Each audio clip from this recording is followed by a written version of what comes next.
Hello friends, welcome to study with Kashi. Friends, आज की video में हम क्लास 12 फिजिक्स 2025 बोर्ड एग्जाम के मोस्ट इंपॉर्टेंट क्वेश्चंस करने वाले हैं अपनी संपूर्ण किताब से। तो चलिए फ्रेंड्स, हम अपनी वीडियो को स्टार्ट करते हैं। देखिए, आज की ये हमारी महामैराथन क्लास है। इसमें हमने 50+ क्वेश्चंस लिए हैं जो कि हमारे बोर्ड एग्जाम में बार बार रिपीट होते हैं। तो चलिए फ्रेंड्स, हम अपनी वीडियो को स्टार्ट करते हैं। देखिए, इसमें हमारा पहला क्वेश्चन है, वैद्युत द्विध्रुव आघूर्ण से आप क्या समझते हैं। तो देखिए फ्रेंड्स, वैद्युत द्विध्रुव के किसी एक आवेश का मान तथा दोनों आवेशों के बीच की अल्पतम दूरी के गुणनफल को वैद्युत द्विध्रुव आघूर्ण कहते हैं। इसे P से प्रदर्शित करते हैं। और देखिए P बराबर Q इंटू 2L। तो देखिए, वैद्युत द्विध्रुव आघूर्ण क्या होता है। वैद्युत द्विध्रुव आघूर्ण से आप क्या समझते हैं, वैद्युत द्विध्रुव के किसी एक आवेश का मान तथा दोनों आवेशों के बीच की अल्पतम दूरी के गुणनफल को वैद्युत द्विध्रुव कहते हैं। इसे P से प्रदर्शित करते हैं, यानी कि P बराबर Q इंटू 2L। तो देखिए फ्रेंड्स, और देखिए आपको दूसरी बात, वैद्युत द्विध्रुव आघूर्ण का सूत्र अच्छे से याद होना चाहिए, क्योंकि कई बार आपके 1 मार्क्स और MCQ क्वेश्चन में पूछा गया है कि वैद्युत द्विध्रुव आघूर्ण का सूत्र क्या है, इसे किससे प्रदर्शित करते हैं, तो आपको पता होना चाहिए। अब देखिए हमारा अगला क्वेश्चन क्या है। अगला क्वेश्चन हमारा गॉस की प्रमेय क्या है। फ्रेंड्स देखिए, मोस्ट इंपॉर्टेंट क्वेश्चन है गॉस की प्रमेय। हर साल गॉस की प्रमेय से क्वेश्चन पूछा ही जाता है। अब देखिए, गॉस की प्रमेय क्या होती है। गॉस के नियम के अनुसार किसी बंद पृष्ठ से गुजरने वाला वैद्युत फ्लक्स फाई उस पृष्ठ द्वारा परिबद्ध कुल आवेश Q का 1/ε0 गुना होता है। फाई E बराबर Q/ε0, जहां ε0 निर्वात या वायु की वैद्युशीलता है। तो देखिए, गॉस की प्रमेय क्या कहती है। गॉस के नियम के अनुसार किसी बंद पृष्ठ से गुजरने वाला वैद्युत फ्लक्स फाई उस पृष्ठ द्वारा परिबद्ध कुल आवेश Q का 1/ε0 गुना होता है, यानी कि फाई बराबर Q/ε0, जहां ε0 निर्वात या वायु की वैद्युशीलता है। देखिए फ्रेंड्स, मैं उम्मीद करती हूँ आपको ये क्वेश्चन अच्छे समझ में आया होगा। देखिए, आपको क्या करना है, आपको क्वेश्चंस को रटने की जरूरत नहीं है। आप क्वेश्चंस को 1 से 2 बार पढ़ोगे तो आपको अच्छे से याद हो जाएगा, क्योंकि रटा हुआ हम हमेशा एग्जाम में भूल जाते हैं। देखिए फ्रेंड्स, चलिए अब हमारा अगला इंपॉर्टेंट क्वेश्चन कौन सा है। अगला इंपॉर्टेंट क्वेश्चन है हमारा, प्रकाश विद्युत कार्यफलन से क्या तात्पर्य है। देखिए फ्रेंड्स, मोस्ट इंपॉर्टेंट क्वेश्चन है। और देखिए फ्रेंड्स, अगर आपको वीडियो अच्छी लगी हो तो प्लीज़ लाइक करिएगा और ज़्यादा से ज़्यादा लोगों में शेयर ज़रूर करिएगा। और चैनल को अभी तक सब्सक्राइब नहीं किया है तो सब्सक्राइब जरूर करिएगा। और देखिए फ्रेंड्स, आप अपना नाम और आपका फिजिक्स में कितने मार्क्स लाने का टारगेट है और आप कौन से ज़िले से हैं, आप कमेंट बॉक्स में कमेंट करके ज़रूर बताइएगा। इससे हमें क्या पता चलेगा कि हमारी वीडियो कहाँ कहाँ तक पहुँच रही है। अब देखिए फ्रेंड्स, हमारा अगला क्वेश्चन है, प्रकाश विद्युत कार्यफलन से क्या तात्पर्य है। तो देखिए फ्रेंड्स, मोस्ट इंपॉर्टेंट क्वेश्चन है प्रकाश विद्युत कार्यफलन। तो वह न्यूनतम प्रकाश ऊर्जा जो किसी धातु पृष्ठ से इलेक्ट्रॉन उत्सर्जित करने के लिए आवश्यक होती है, उस धातु का प्रकाश विद्युत कार्यफलन कहलाता है। फिर से देख लीजिए, प्रकाश विद्युत कार्यफलन क्या होता है। वह न्यूनतम प्रकाश ऊर्जा जो किसी धातु पृष्ठ से इलेक्ट्रॉन उत्सर्जित करने के लिए आवश्यक होती है, उस धातु का प्रकाश विद्युत कार्यफलन कहलाता है। इसको W से व्यक्त करते हैं। तो W बराबर H इंटू न्यू नॉट। तो देखिए, प्रकाश विद्युत कार्यफलन क्या होता है, W बराबर H न्यू नॉट, जहाँ H क्या है, H हमारा प्लांक नियतांक, और न्यू नॉट क्या है, न्यू नॉट है हमारा दहली आवर्ती। और देखिए, हम जानते हैं कि न्यू नॉट किसके बराबर होता है, C/λ नॉट के। तो देखिए, हम इस सूत्र में क्या करेंगे, सूत्र में हम अपना न्यू नॉट का मान रख देंगे, यानी कि W बराबर HC/λ नॉट। तो देखिए फ्रेंड्स, ये मोस्ट इंपॉर्टेंट क्वेश्चन है। अगला देखिए, अगला इंपॉर्टेंट क्वेश्चन है, डी ब्रोगली तरंगदैर्घ्य का सूत्र लिखिए। तो देखिए फ्रेंड्स, मोस्ट इंपॉर्टेंट क्वेश्चन है, डी ब्रोगली तरंगदैर्घ्य का सूत्र। तो देखिए क्या होता है, लैम्डा बराबर H/mv, जहां पर यह इसको ऐसे भी लिख सकते हैं, लैम्डा बराबर H/p, क्योंकि ये जो mv होता है ये किसके बराबर होता है, ये हमारा संवेग के बराबर होता है। तो इसके दोनों ही फॉर्मूले ठीक है, लैम्डा बराबर H/mv या लैम्डा बराबर H/p। अगला क्वेश्चन देखिए, अगला क्वेश्चन है H बराबर, अगला क्वेश्चन नहीं फ्रेंड्स, सॉरी। देखिए, डी ब्रोगली तरंगदैर्घ्य का सूत्र क्या होता है, लैम्डा बराबर H/mv या लैम्डा बराबर H/p। और देखिए, अब आप क्या करेंगे, जैसे कि यहाँ पे H क्या है, M क्या है, V क्या है या P क्या है, या आप नीचे ज़रूर लिखेंगे। इससे क्या होगा, इससे एग्जामिनर आपको पूरे में से पूरे मार्क्स देगा। तो H क्या है, यहाँ पे H है प्लांक नियतांक, M है कण का द्रव्यमान, और V क्या है, V क्या है हमारा कण का वेग। अब देखिए फ्रेंड्स, हमारा अगला इंपॉर्टेंट क्वेश्चन क्या है। अगला इंपॉर्टेंट क्वेश्चन है हमारा, अनोन्य प्रेरण गुणांक की परिभाषा दीजिए तथा एक व्यवहारिक उदाहरण भी दीजिए। फ्रेंड्स, मोस्ट इंपॉर्टेंट क्वेश्चन है, बार बार हमारी बोर्ड परीक्षा में रिपीट हुआ है कि अनोन्य प्रेरण गुणांक की परिभाषा देनी है और इसका एक व्यवहारिक उदाहरण भी देना है। तो किन्हीं दो कुंडलियों के बीच अनोन्य प्रेरण गुणांक अथवा अनोन्य प्रेरकत्व संख्यात्मक रूप से किसी एक कुंडली में चुंबकीय फ्लक्स ग्रंथिकाओं की संख्या के बराबर होता है, जबकि दूसरी कुंडली में 1 एम्पीयर की धारा प्रवाहित हो रही है। तो अनोन्य प्रेरण गुणांक क्या होता है? अनोन्य प्रेरण गुणांक होता है किन्हीं दो कुंडलियों के बीच अनोन्य प्रेरण गुणांक अथवा अनोन्य प्रेरकत्व संख्यात्मक रूप से किसी कुंडली में चुंबकीय फ्लक्स ग्रंथिकाओं की संख्या के बराबर होता है, जबकि दूसरी कुंडली में 1 एम्पीयर की धारा प्रवाहित हो रही हो। अब देखिए बात आती है इसका व्यवहारिक उदाहरण क्या है। तो इसका व्यवहारिक उदाहरण ट्रांसफार्मर की कार्य प्रणाली है। तो इसका व्यवहारिक उदाहरण क्या है? इसका व्यवहारिक उदाहरण ट्रांसफार्मर की कार्य प्रणाली है। अब देखिए फ्रेंड्स, हमारा अगला इंपॉर्टेंट क्वेश्चन क्या है? अगला इंपॉर्टेंट क्वेश्चन हमारा किसी पतले प्रिज्म द्वारा उत्पन्न न्यूनतम विचलन कोण तथा कोणीय विक्षेपण के लिए सूत्र लिखिए। तो देखिए फ्रेंड्स, मोस्ट इंपॉर्टेंट क्वेश्चन है, हर बार पूछा जाता है। तो किसी पतले प्रिज्म द्वारा उत्पन्न न्यूनतम विचलन कोण तथा कोणीय विक्षेपण के लिए हमें सूत्र बताना है। तो हम यहाँ पे लिखते हैं न्यूनतम विचलन कोण। न्यूनतम विचलन कोण बराबर n-1 इंटू ए, जहाँ ए क्या है? ए हमारा प्रिज्म कोण, n क्या है? n है प्रिज्म के पदार्थ का अपवर्तनांक। अब देखिए फ्रेंड्स, हमारा अगला इंपॉर्टेंट क्वेश्चन है कोणीय विक्षेपण। तो कोणीय विक्षेपण का क्या है? थीटा बराबर NV माइनस NR इंटू ए, जहाँ NV क्या है? NV है बैंगनी रंग के लिए अपवर्तनांक और NR है हमारा लाल रंग के लिए अपवर्तनांक। अब देखिए फ्रेंड्स, हमारा अगला इंपॉर्टेंट क्वेश्चन कौन सा है? अगला इंपॉर्टेंट क्वेश्चन है हमारा तरंगार्क को परिभाषित कीजिए। तो देखिए तरंगार्क क्या होता है? किसी माध्यम में समान कला की स्थिति में रहने वाले कणों को स्पर्श करने वाली काल्पनिक सतह को तरंगार्क कहते हैं। तो तरंगार्क किसे कहते हैं? किसी माध्यम में समान कला की स्थिति में रहने वाले कणों को स्पर्श करने वाली काल्पनिक सतह को तरंगार्क बोलते हैं। फ्रेंड्स, अगर आपको वीडियो अच्छी लग रही है तो प्लीज़ वीडियो को लाइक करिएगा और ज़्यादा से ज़्यादा लोगों में शेयर ज़रूर करिएगा और एक प्यारा सा कमेंट ज़रूर कीजिएगा। और आप जहाँ से भी हैं और आपका टारगेट फिजिक्स में लाने का क्या है और आपका नाम कमेंट बॉक्स में कमेंट करके ज़रूर बताइएगा। और आपको जिस भी टॉपिक पर वीडियो चाहिए तो प्लीज़ कमेंट करके ज़रूर बताइएगा, हम आपका रिप्लाई ज़रूर करेंगे।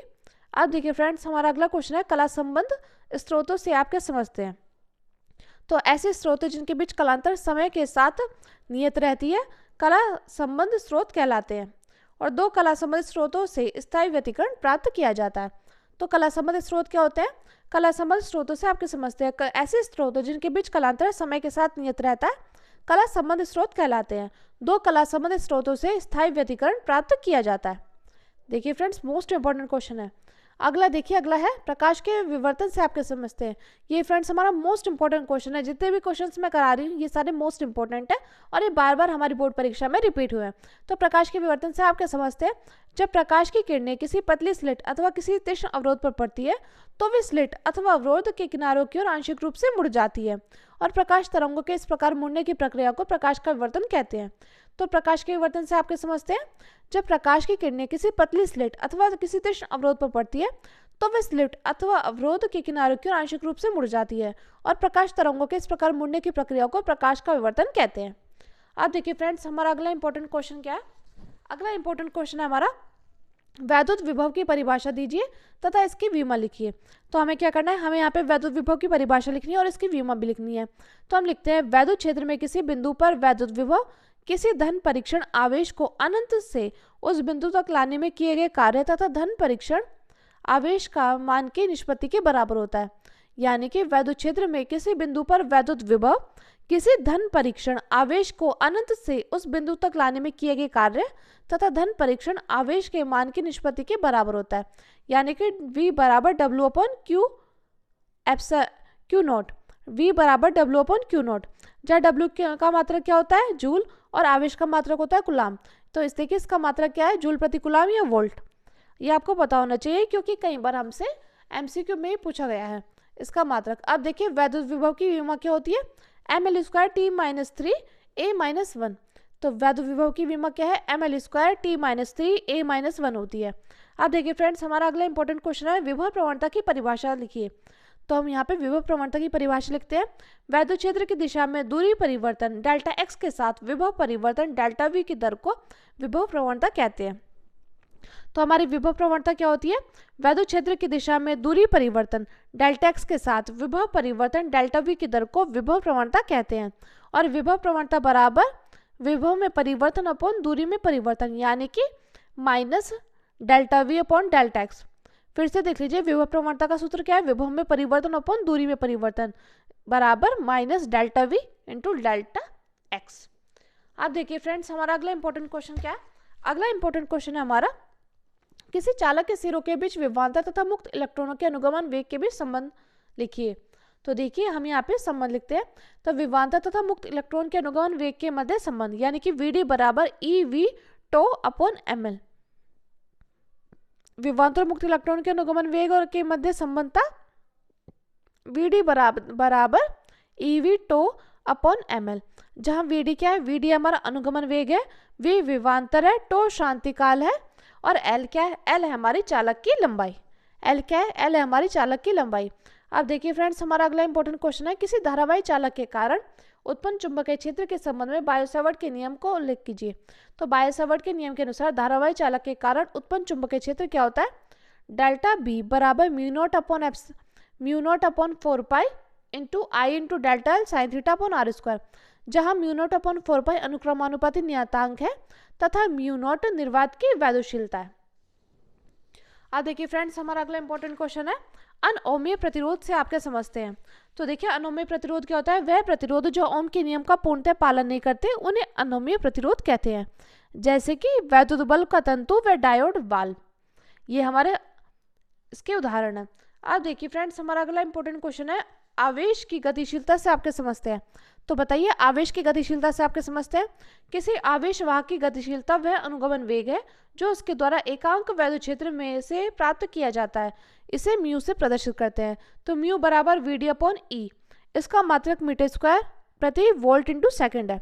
तो देखिए आवेश की गतिशीलता से आप क्या समझते हैं, किसी आवेश वाहक की गतिशीलता वह अनुगमन वेग है जो उसके द्वारा एकांक वैद्युत क्षेत्र से प्राप्त किया जाता है, इसे म्यू से प्रदर्शित करते हैं, यानी कि म्यू बराबर वी डी अपॉन ई, इसका मात्रक मीटर स्क्वायर प्रति वोल्ट इंटू सेकेंड होता है।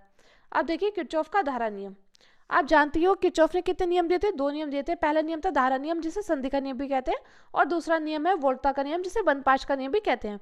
और देखिए कई बार आपसे डायरेक्ट पूछ लिया जाता है एमसीक्यू क्वेश्चन में कि किरचॉफ का प्रथम नियम का नाम क्या है, धारा नियम है, संधि नियम है, तो आपको पता होना चाहिए। और द्वितीय नियम का नाम क्या है, बंदपाश या वोल्टता का नियम। तो देखिए किरचॉफ का धारा नियम क्या है, किसी वैद्युत परिपथ में किसी भी संधि पर मिलने वाली धाराओं का बीजगणितीय योग क्या होता है, शून्य होता है, ये आपको पता होना चाहिए। फ्रेंड्स देखिए मोस्ट इंपॉर्टेंट क्वेश्चन है किरचॉफ का धारा का नियम। और देखिए अगर आपने अभी तक महत्वपूर्ण नियम की वीडियो नहीं देखी है तो मैंने कल वीडियो कराई थी, वो उसमें हमने सभी महत्वपूर्ण नियम को बताया था जो कि हमारे बोर्ड एग्जाम में बार बार रिपीट होते हैं। अगर आपने वो नहीं देखी तो प्लीज़ वो वहाँ से जाकर ज़रूर देखिएगा, उसका लिंक आपको डिस्क्रिप्शन में मिल जाएगा। आप देखिए फ्रेंड्स, ये देखिए ये हमारा ये क्वेश्चन हमसे पूछा गया था 2024 में और 22 में। तो देखिए इस क्वेश्चन में दिया गया था कि दिए गए परिपथ में धारा आई का मान ज्ञात कीजिए। ये क्या है, ये किरचॉफ का धारा नियम पर आधारित है। यहाँ पर क्या है, यहाँ पर कोई पॉइंट है 0, इस पर क्या है, इस पर कोई संधि मिल रही है और इसमें क्या है, वैद्युत धारा बह रही है। तो देखिए ये इसका नाम आई है, इसका नाम 6 है, इसका नाम 3 है, इसका नाम 3 है और इसका नाम 10A, यहाँ पे पॉइंट हो गया। अब देखिए ये क्या है, ये संधि से दूर जा रही है, ये संधि की ओर आ रही है, ये संधि से दूर जा रही है और ये संधि की ओर आ रही है। जो संधि की ओर आ रही है वो क्या होगी, वो होगी हमारे प्लस में, और जो संधि से दूर जा रही है वो होगी हमारी माइनस में।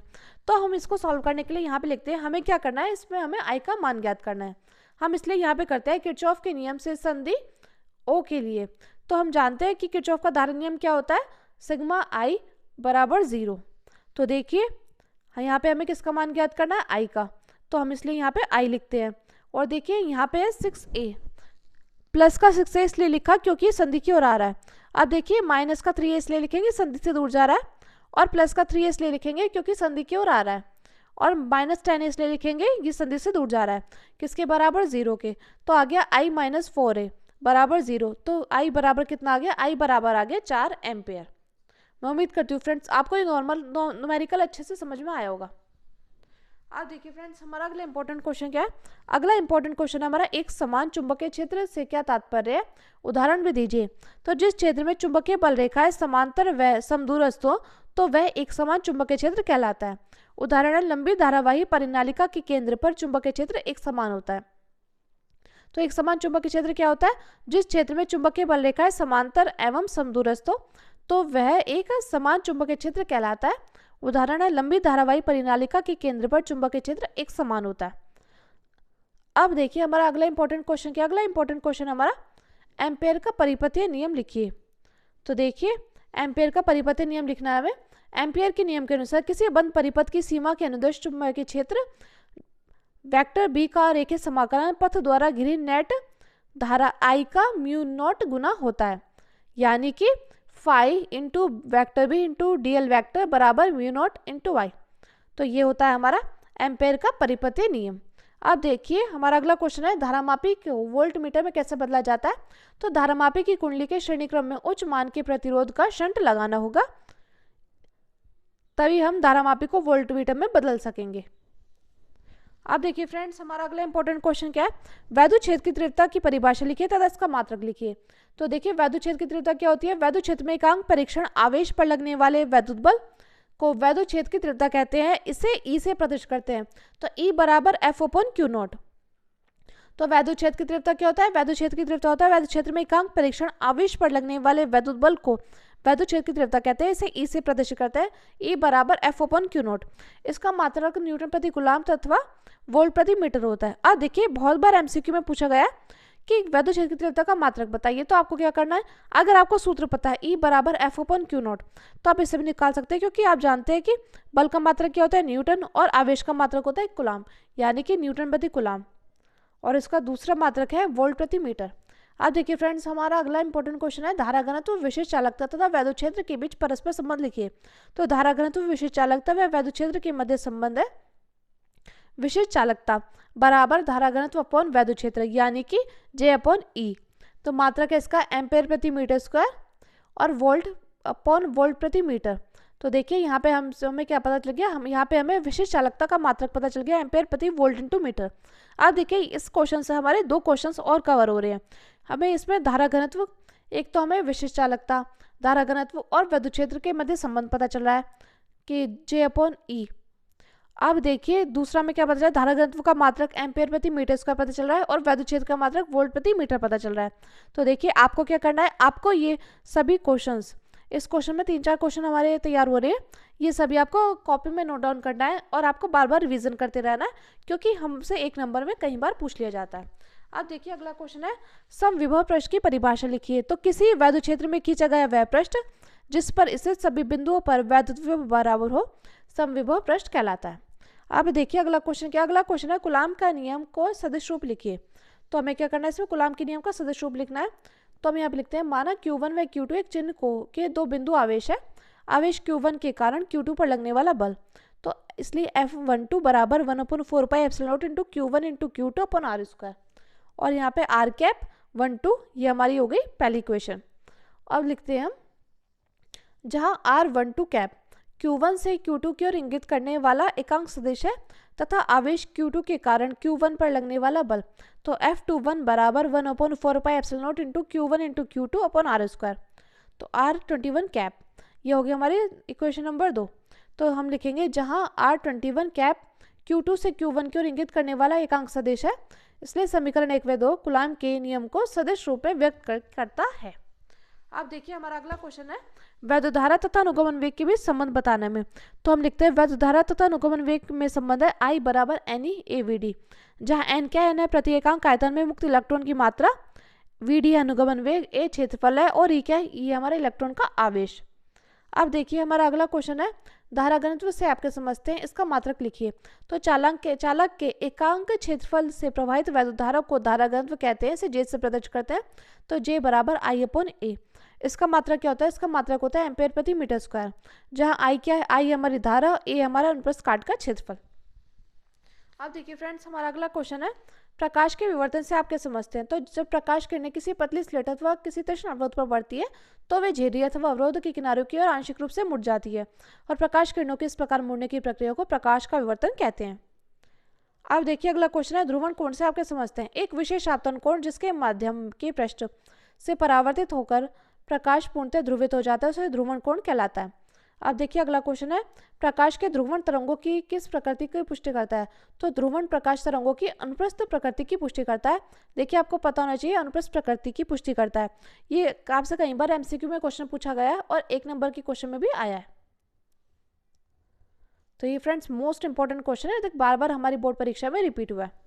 अब देखिए अगला क्वेश्चन क्या, अगला क्वेश्चन है नाभिकीय विखंडन व नाभिकीय संलयन में अंतर बताइए। फ्रेंड्स ये भी क्वेश्चन मोस्ट इंपॉर्टेंट है, बार बार हमारी बोर्ड परीक्षा में रिपीट हुआ है। नाभिकीय विखंडन का मतलब टूटना और संलयन का मतलब क्या होता है, जोड़ना। तो हम यहाँ पे लिखते हैं नाभिकीय विखंडन और एक तरफ नाभिकीय संलयन। तो लिखते हैं यह क्रिया केवल भारी तत्वों के नाभिकों में ही कराई जाती है। इसमें लिखते हैं यह क्रिया केवल हल्के तत्वों के नाभिकों में से ही होती है। दूसरा लिखते हैं यह क्रिया साधारण ताप पर कराई जा सकती है। यहाँ पे लिखते हैं यह क्रिया केवल उच्च ताप पर ही होती है। अगला देखिए, अगला है हमारा यह क्रिया में उत्पन्न ऊर्जा लगभग 200 MeV होती है और इस क्रिया में उत्पन्न ऊर्जा लगभग 24 MeV होती है। अब देखिए और लिखते हैं इस क्रिया को नियंत्रित किया जा सकता है जैसे नाभिकीय रिएक्टर। यहाँ पे लिखते हैं इस क्रिया को नियंत्रित नहीं किया जा सकता जैसे हाइड्रोजन बम। अब देखिए कई बार हमसे MCQ में पूछा गया है कि नाभिकीय विखंडन का ऊर्जा स्रोत क्या है, तो आपको पता होना चाहिए परमाणु बम और नाभिकीय रिएक्टर। और संलयन का है सूर्य और हाइड्रोजन बम, ये बात आपको पता होना चाहिए। मोस्ट इंपॉर्टेंट क्वेश्चन है फ्रेंड्स। अगला देखिए, अगला इंपॉर्टेंट क्वेश्चन है फोटोन की ऊर्जा तथा संवेग में संबंध लिखिए। तो संवेग बराबर P